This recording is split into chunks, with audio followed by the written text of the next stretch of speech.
Bom dia, irmãos e irmãs, graça e paz. Estou retornando depois de 2 semanas. Domingo retrasado, estive participando do aniversário de 30 anos da igreja Holy de São Bernardo do Campo. Fui pastor 8 anos lá, foi um momento especial, muito alegre.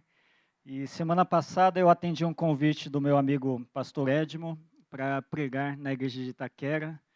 Então também eu trago os abraços dos irmãos de Itaquera aqui para a nossa igreja. E o bom de viajar, né, as pessoas falam que é você poder voltar para casa. Quando você sai, você sabe, você sente ainda mais como é bom a sua casa. E é assim que eu estou me sentindo hoje. E agradeço a Deus por mais um domingo poder estar com vocês.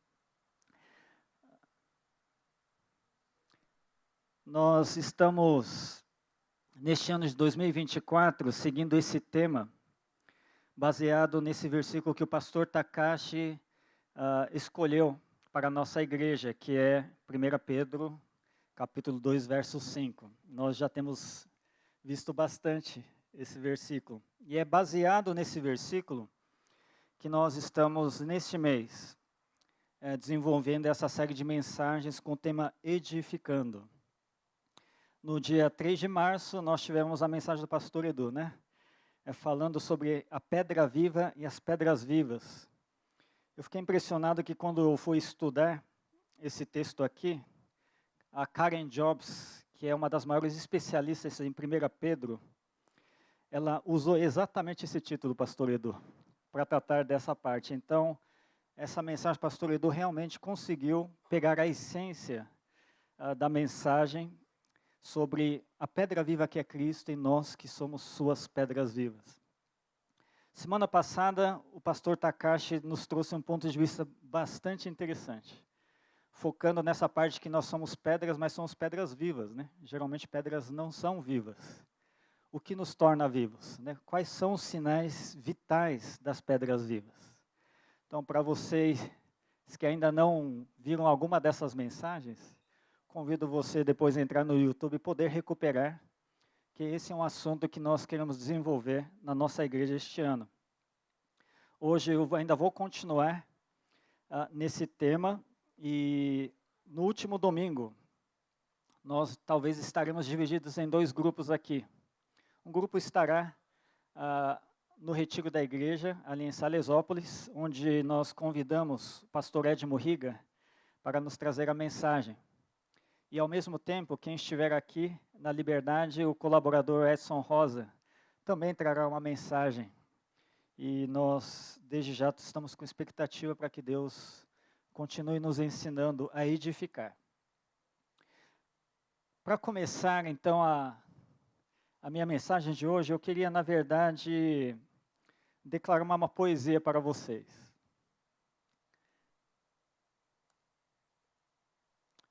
O todo sem a parte não é todo.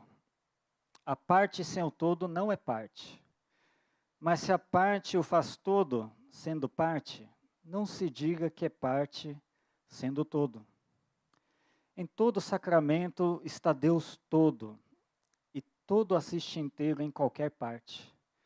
E feito em partes todo, em toda parte, em qualquer parte, sempre fica o todo. O braço de Jesus não seja parte, pois que feito Jesus em partes todo, assiste cada parte em sua parte. Não se sabendo parte deste todo, um braço que lhe acharam, sendo parte, nos disse-se partes todas deste todo. É uma poesia de Gregório de Matos. Esse é um autor polêmico, tanto que ele recebeu já na sua época o apelido de Boca do Inferno, porque ele era muito ácido, né, nas suas escritas. Inclusive, hoje ele seria considerado um autor racista também, devido a alguns retratos que ele fez. Mas olha só, até alguém tão polêmico como esse, escreve algo que nos faz pensar sobre o que estamos refletindo nesse mês. Parte e todo. Deus, Ele é o todo. nós, no máximo, conseguiríamos ser parte. E nós vimos até aqui o que como parte, né, como pedras, uma peça, a gente pode contribuir para a obra de Deus. Mas existe um perigo de nós ficarmos só olhando para a parte.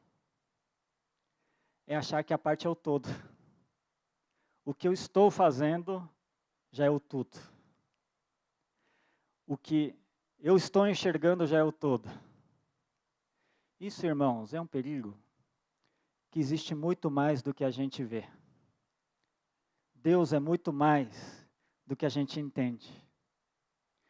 E por isso, Pedro vai tomar cuidado também, nesse texto que estamos estudando, que além de você ver a parte, você tem que aprender a ver o todo.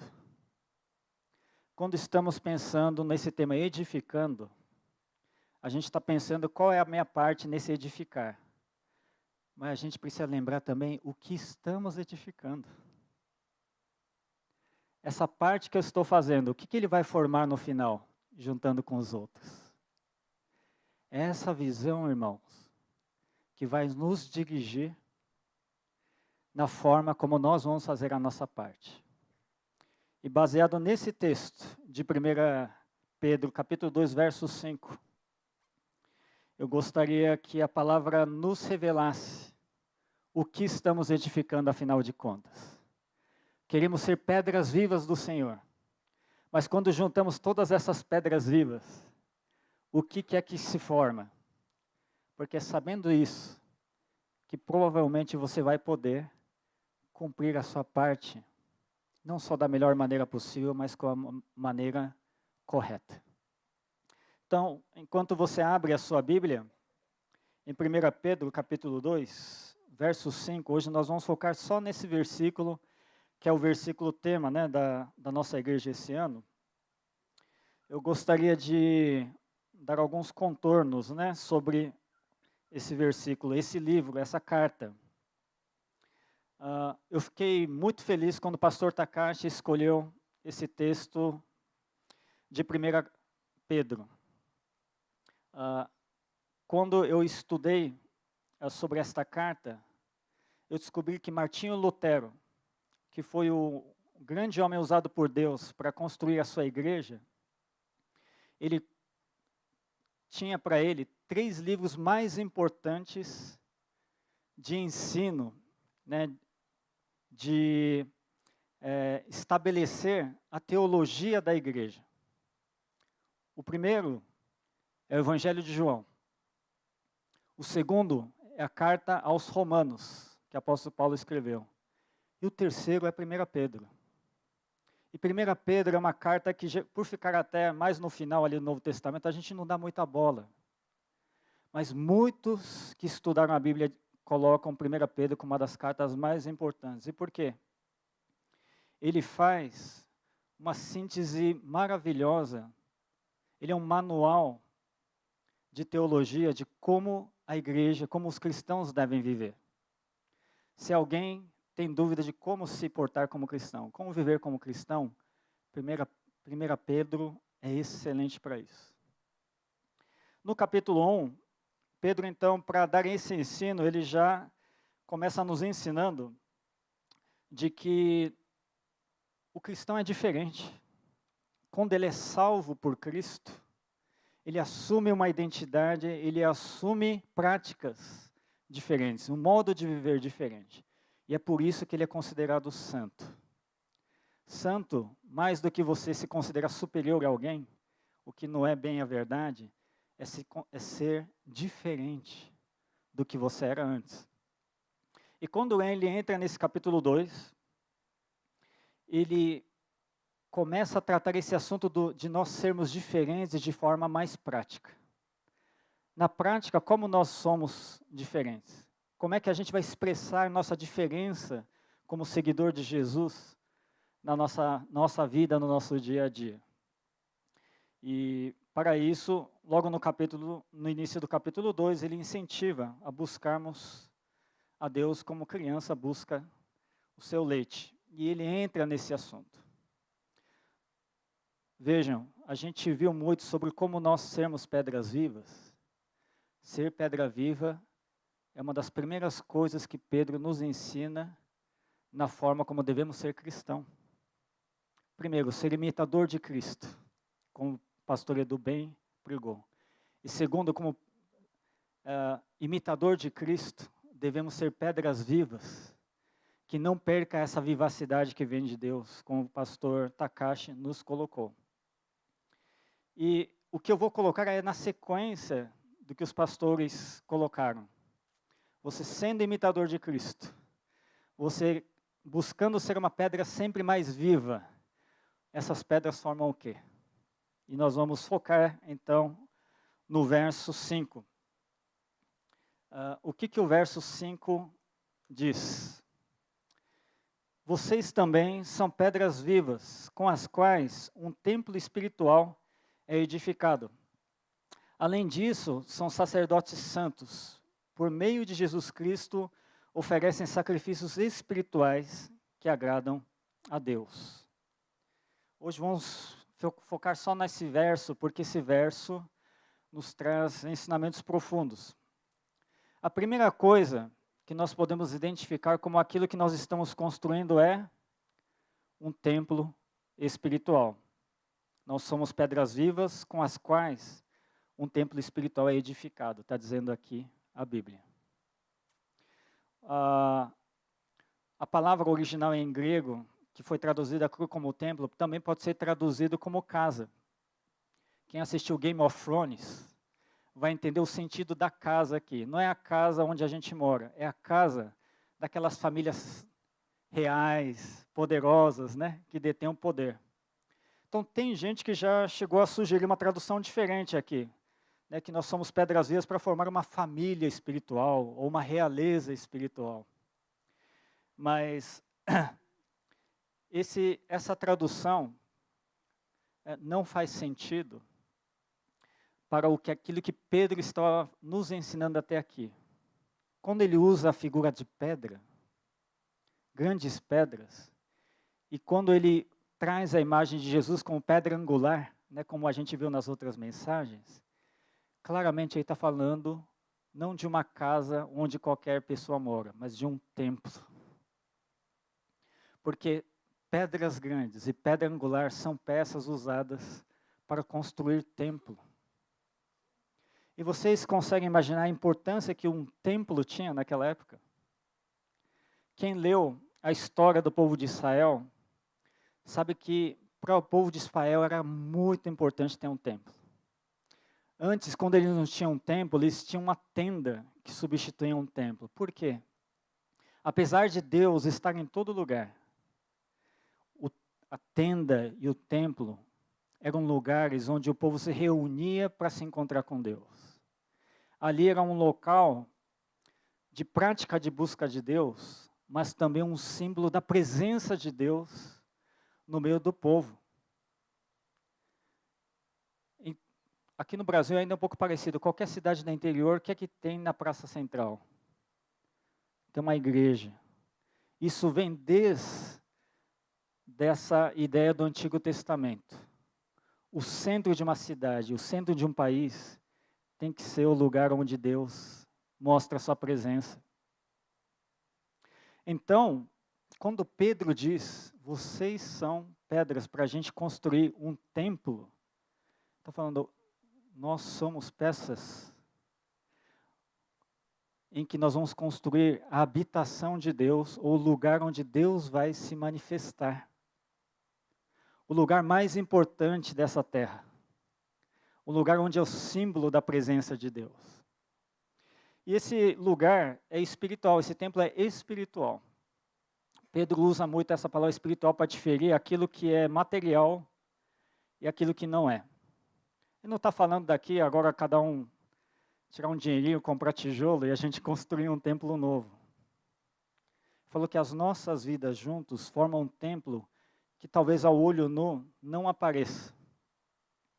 Mas ainda assim, isso daqui é um templo. Tem a mesma função de um templo. Tem a mesma importância de um templo.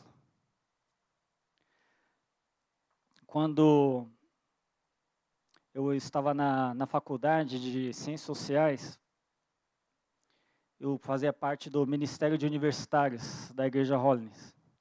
E a gente organizou um acampamento lá no Shalom para levar nossos amigos, né, dos cursos.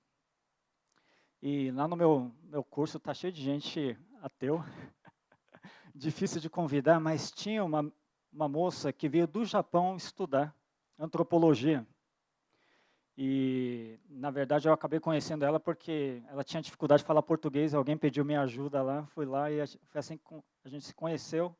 E eu lembrei dessa moça. Poxa, ela está sozinha aqui no Brasil, acho que vai ser legal a gente convidar ela para o acampamento. E convidei e ela topou. Não tinha nenhum programa no feriado, a gente marcou uma carona ali para ela poder ir com a gente.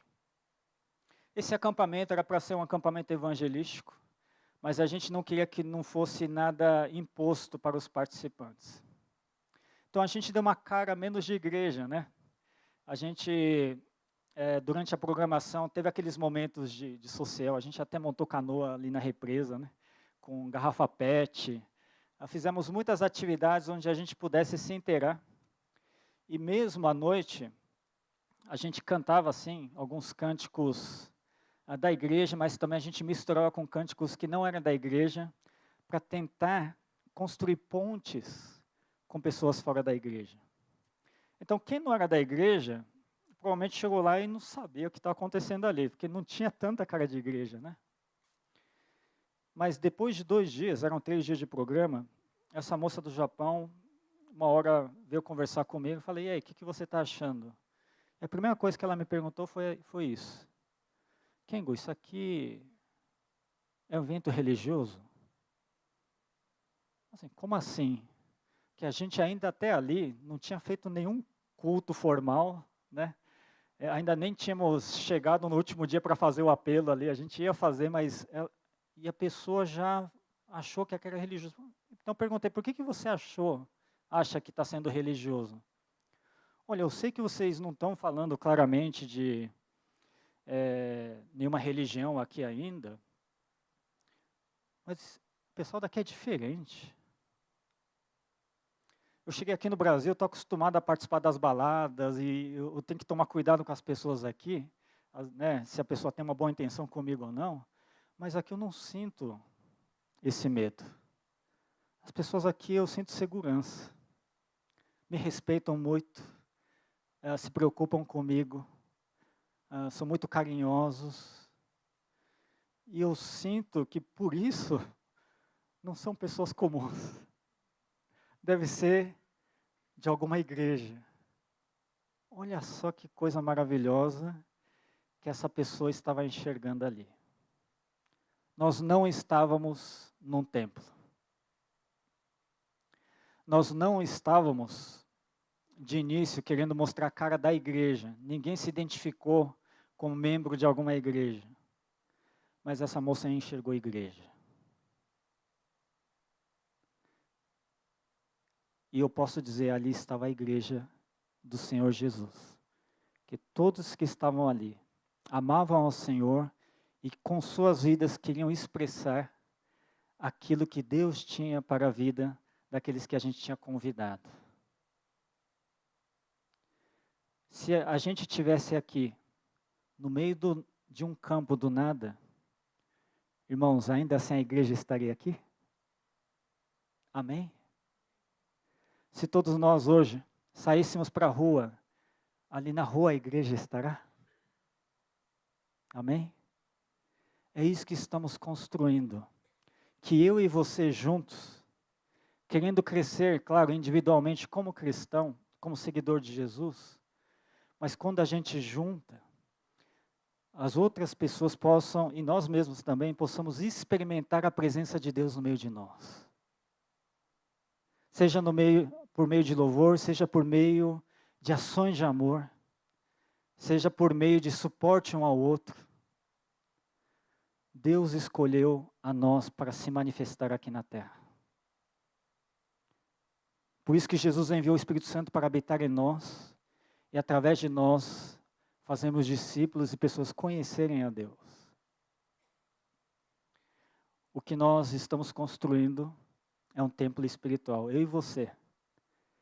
Nós vamos formar esse muro, esse teto espiritual maravilhoso, onde pessoas possam se abrigar e enxergar a Deus. Então, o que estamos edificando? Uma comunidade que mostra a Deus. Amém, irmãos? Seguindo no texto, após Paulo nos ensinar que nós estamos edificando um templo espiritual, ele diz que nós somos sacerdotes santos. Isso vem direto dessa imagem do templo. Por isso que eu entendo que a tradução certa é templo mesmo. Porque os sacerdotes são aqueles que servem dentro do templo.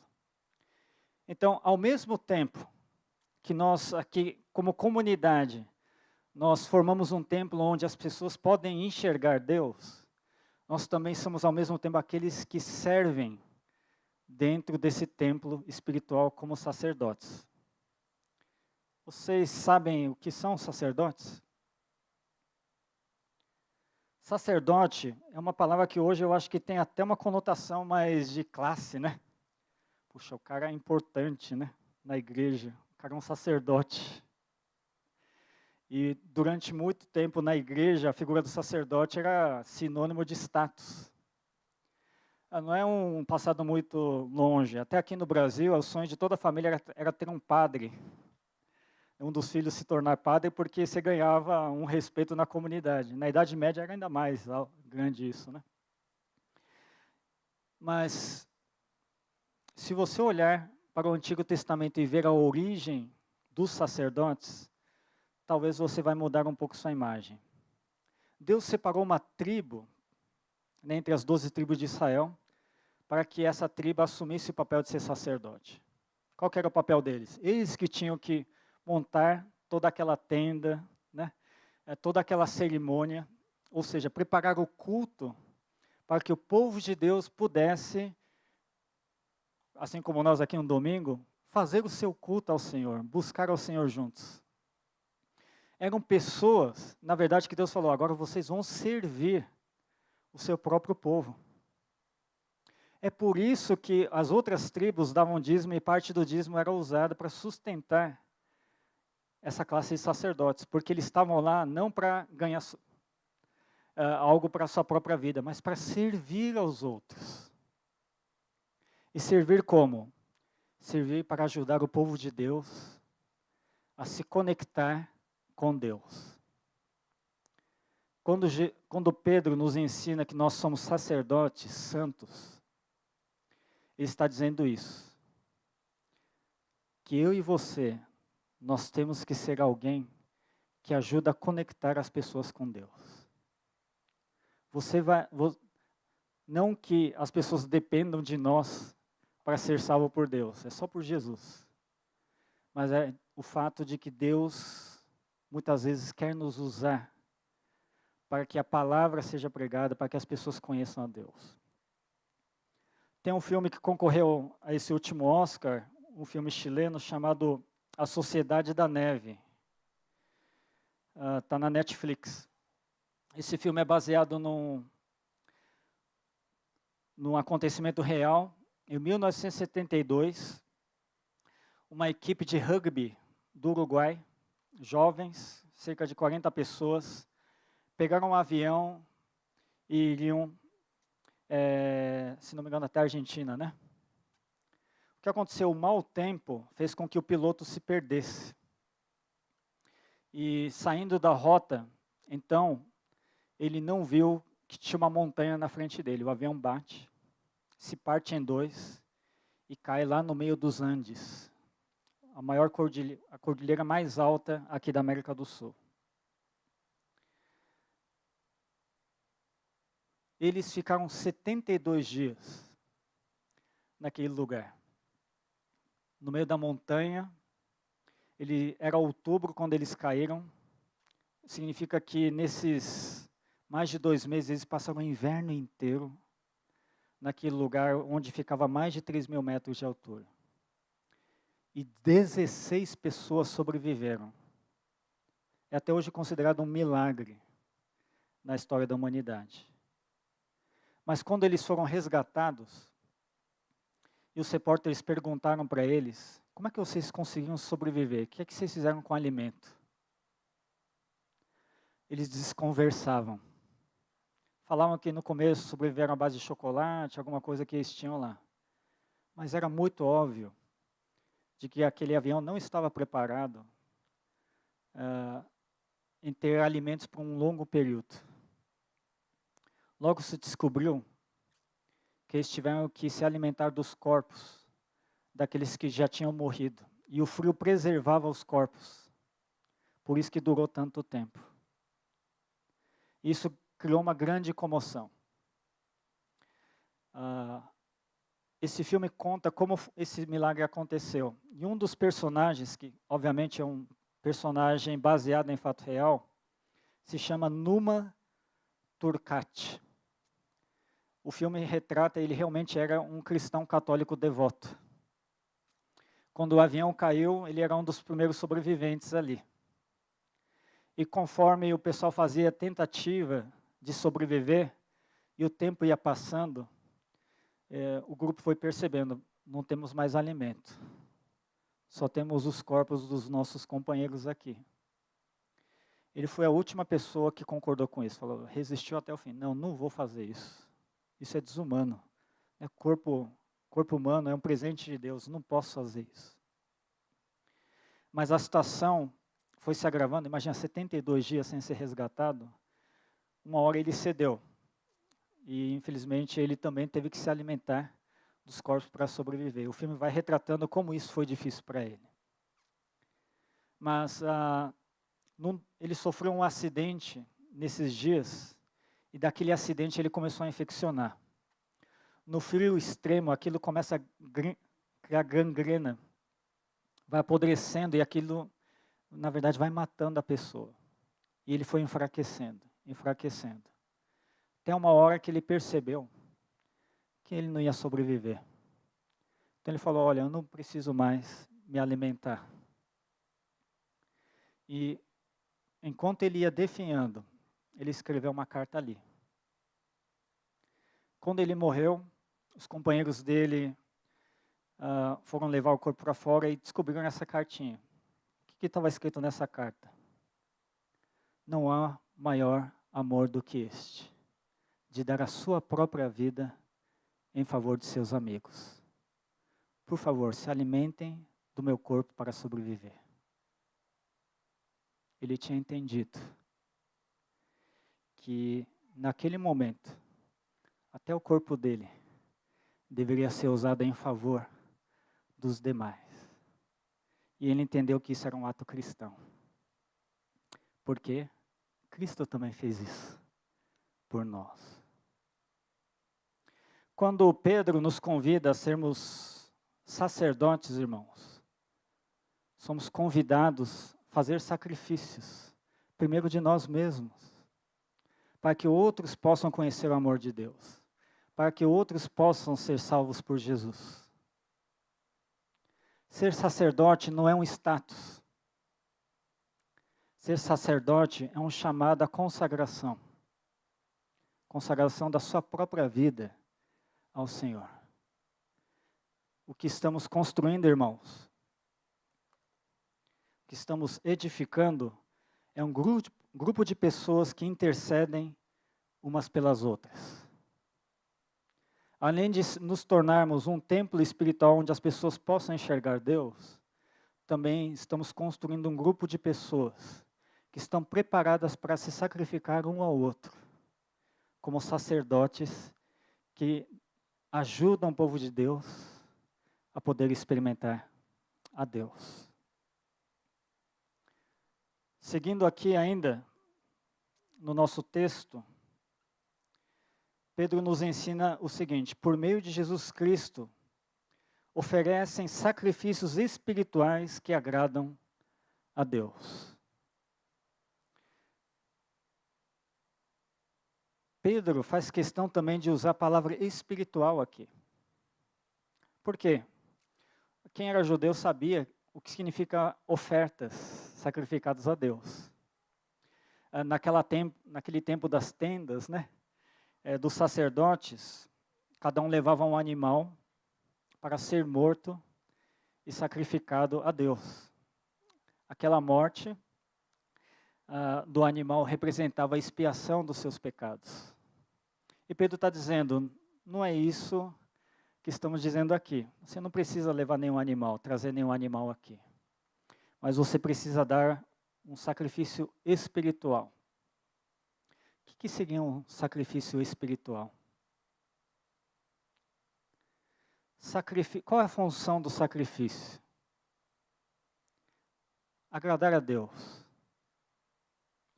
Existe inclusive uma passagem da Bíblia que diz que muitas vezes o povo de Deus levava animais para serem sacrificados, mas aquilo não agradava a Deus. Por isso não estava cumprindo sua função. Por quê? Porque o coração das pessoas estavam distantes de Deus. Quando Pedro nos ensina a darmos ofertas de sacrifícios espirituais, devemos dar aquilo que muitas vezes nós não enxergamos, mas que agrada a Deus. Nossas intenções, nossas prioridades, principalmente aquilo que vem do nosso coração. Quando eu pastoreava a igreja de Guarulhos, eu lembro um dia que era minha vez de pregar naquela igreja. Eu me preparei, fui para o domingo, e nós pregadores temos aquele dia que a gente sente que tudo deu certo. A gente conseguiu falar bem do jeito que a gente queria, a gente se sente realizado, né? Olha, hoje eu consegui dar tudo o que eu tinha me preparado. E a gente sai super satisfeito, né? Nem sempre é assim, tá, irmãos? Para mim, na maioria das vezes, eu saio meio derrotado, falando assim, não era bem isso, mas que Deus nos ajude, né? Aquele dia eu me senti super bem, né? Terminado o culto, eu estava muito feliz por Deus ter me ajudado e poder ter levado aquela mensagem. Eu senti naquele momento que eu tinha feito algo do agrado de Deus, de que eu tinha dado um sacrifício espiritual muito bom para Ele. Mas aquele dia estava chovendo, e comigo, quem pastoreava aquela igreja era a pastora Minako Suzuki, já uma veterana que estava ali me ajudando, me auxiliando, me orientando. E, como eu disse, estava chovendo, então o culto acabou, a gente conversou, ia se despedir, assim, o pessoal tinha que sair na chuva para poder chegar até os seus carros, né? E eu estava lá dentro do templo, mas quando eu vejo, a pastora Minako estava ali, na saída da igreja, conversando com as pessoas, e uma das senhoras falou, então já vou indo, tá, pessoal? E ela ia sair no meio da chuva para o seu carro. A Minako pegou um guarda-chuva, saiu correndo no meio da chuva, abriu o guarda-chuva para ela não precisar se molhar até chegar ao carro, e ela se molhou toda para fazer isso. E quando eu cheguei e vi aquela cena, uma das irmãs da igreja disse assim, olha, pastor, nossa, como ela é realmente pastora, hein? E o que eu me senti no coração é que minha oferta não era a maior oferta que tinha sido dada naquele dia. Eu senti que aquilo agradava a Deus, aquilo que a Minako fez. Aquilo para mim foi uma visão de uma oferta espiritual tão bela. Pode ser simples, mas ali havia amor, ali havia a intenção de abençoar aquela vida, de alguém que estava sempre se preocupando com os outros. E ali para mim foi um testemunho. Irmãos, nós somos convidados pelo apóstolo Pedro a oferecer esse tipo de sacrifício espiritual. Não é sacrifício. Sabe qual que é a vantagem do sacrifício espiritual? É que muitas vezes a gente não vê, então a gente não precisa ficar comparando um com o outro. Imagina no templo dos Antigo Testamento, cada um levava um animal maior que o outro para mostrar que sua oferta era mais bonita do que o outro, né? Com sacrifício espiritual a gente não faz isso. A gente faz para Deus ver, Deus se agradar. E se tem alguém reparando ou não, isso é o menos importante. Então, quando eu dou sacrifício espiritual, com o que eu estou me preocupando? Com o que os outros vão achar? Ou vão deixar de achar? Irmão, isso não tem nada a ver. O que estou fazendo agrada a Deus? Eu sinto a alegria de Deus pelo que estou fazendo? Sinto paz de que Deus está se agradando com o que estou vivendo? Irmãos, é esse sacrifício que estamos construindo, sendo pedras vivas. O que estamos edificando são ações que agradam a Deus. Com pedras vivas estamos construindo uma série de ações, né? Temos ministérios onde juntamos força, tem muitas iniciativas bonitas acontecendo na nossa igreja. Mas todas elas devem ser sacrifícios espirituais. A gente não está fazendo para alguém aqui elogiar, nos elogiar. Apesar de que acho muito importante reconhecermos os irmãos, os dons e talentos e louvarmos a Deus através da vida dos irmãos. Isso é encorajamento também. Mas esse não é o objetivo final. Não é para isso que estamos fazendo as coisas. Será que com todas essas iniciativas Deus está se agradando? Será que tudo isso realmente expressa o melhor de Deus? Esse é o nosso objetivo. Se um dia alguma pessoa falar, nossa, o que vocês estão fazendo é diferente, eu sinto que isso é de Deus. Aí sim, estaremos aprovados. O que estamos edificando? Primeiro, uma comunidade que mostra a Deus. Segundo, um grupo de pessoas que intercedem umas pelas outras. E terceiro, ações que agradam a Deus. Vamos orar para que Deus nos ajude? Senhor Deus, nós te agradecemos por esta palavra que nos orienta e nos guia. Senhor, obrigado porque quando o Senhor Jesus morre na cruz e nos traz a salvação, nos dá uma nova condição de vida. Antes, nós sabíamos que eram pecadores e nada em nós seria capaz de mudar esse fato.